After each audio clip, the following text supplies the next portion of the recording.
It's 2019 and Huawei wants to update their MateBook X Pro. So in front of me is the MateBook X Pro. Today we're going to show you what's new with it. Stay tuned.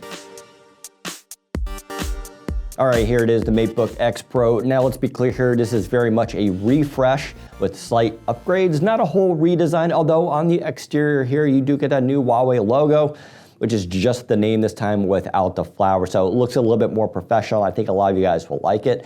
You do still get the same colors of space gray and mystic silver.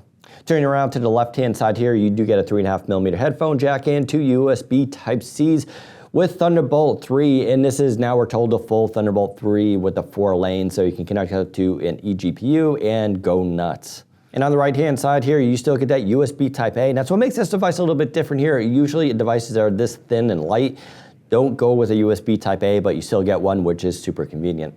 Looking at the display, this is still the same 3:2 aspect ratio, 3K display. It is touch with Corning Gorilla Glass, which is really nice. Still no pen support, however, but still very good touch screen, 450 nits of brightness and 100% sRGB for color accuracy. So really excellent display. You're still getting that 90% screen to body ratio. That also means there is no web camera up here. So yes, you still get the web camera down here, and that's just something you're going to have to live with. Nothing has changed either with that camera. It's the same camera mechanism as last year's model. Still convenient though, especially if you like privacy. For audio, you're still getting the quad speaker system here with Dolby Atmos, really good system.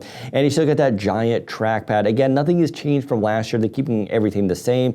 You still get that fingerprint reader built into the power button with the one-touch login as well. Now, one difference is Huawei Share 3.0 is finally coming to the PC. So if you have a Huawei phone, well, you'll just be able to tap that. It uses NFC to connect to the phone for initial pairing, and then it uses Wi-Fi Direct for transferring material, so you can send photos and videos back and forth between the devices. You can also do instant copying, so you can highlight text on the screen and then copy it right to the phone without having to do anything. Huawei Share should be a very interesting tool if you're already tied into the Huawei system.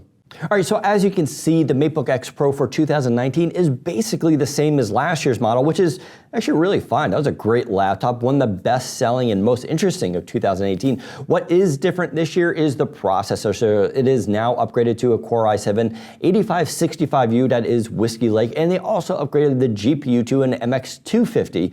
If you've never heard of a 250, that's okay. It is now being announced, evidently. The 250 is a slight improvement over the 150, so 5 to 10% improvement difference. So not a huge difference, but it should be pretty good. It is the 25-watt version of that chip, so it'll give you that little extra power. You still get now the full Thunderbolt 3 as well as Bluetooth 5.0 for faster data and improved Wi-Fi as well. When it comes to battery, you're talking a 57 watt-hour battery, which should be about the same as last year's. They are saying about an extra hour for video playback. We'll have to put it through the test. But like last year's model, this should get excellent battery life with no compromise. All right, so there's a quick look at the brand new MateBook X Pro. It comes out around May or June, depending on your region. Pricing has not yet been announced, although we're getting hints it'll be a little bit more expensive this time around, so take that in consideration. We'll have more information on this device at windowscentral.com, so make sure you go to the description and hit the link below. If you like this video, give us a thumbs up and don't forget to subscribe. Thanks for watching. Take care, everyone.